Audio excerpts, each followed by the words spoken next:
Hello friends, চায় pillow. মজা করছিলাম, চাটা আমি খাবো। আমি চাটা বানানোর পর রিয়েলাইজ করেছি আমি চা চিনি দিতে ভুলে গেছি, তো ওটাকে আবার চিনি দিয়ে ফুটিয়ে খেলাম। দেন একটুখানি বাজারে গেলাম। হ্যাঁ, এই চশমাটা আমারই।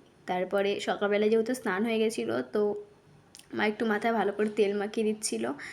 তারপরে মা বাড়ি ছিল না বলে জেঠি আমাকে ফ্রাইড রাইস চিলি চিকেন দিল, ওটা খেলাম। তারপরে চার্লির সাথে একটু খেলছিলাম, আর চার্লিকে এই ক্রাউনটা পরিয়েছি, কি কিউট লাগছে। তারপর নিজে থেকেই খুলে দিয়েছে। তারপরে মা এসে আবদার করলো যে আমার হাতের ম্যাগি খাবে, তো মাকে সেটা করে দিলাম। আর মা রিভিউ দিচ্ছে হেভি হয়েছে। তারপরে জেঠি আমার জন্য এই কানেরটা এনেছিল, খুব সুন্দর, আমার খুব পছন্দ হয়েছে। তারপর একটা পার্সেল এলো, সেটা রিসিভ করলাম। অ্যান্ড দেন একটুখানি বেরিয়েছিলাম, মানে একটু আশেপাশেই ঘুরতে বেরিয়েছিলাম। তারপরে লস্যি খেলাম, তারপরে একটা পার্সেল এলো, সেটা নিলাম। দেন মাকে একটু চা করে দিলাম। আর এখানে দেখো আমি চা করতে গিয়ে কতটা দুধ ফেলেছি এখানে।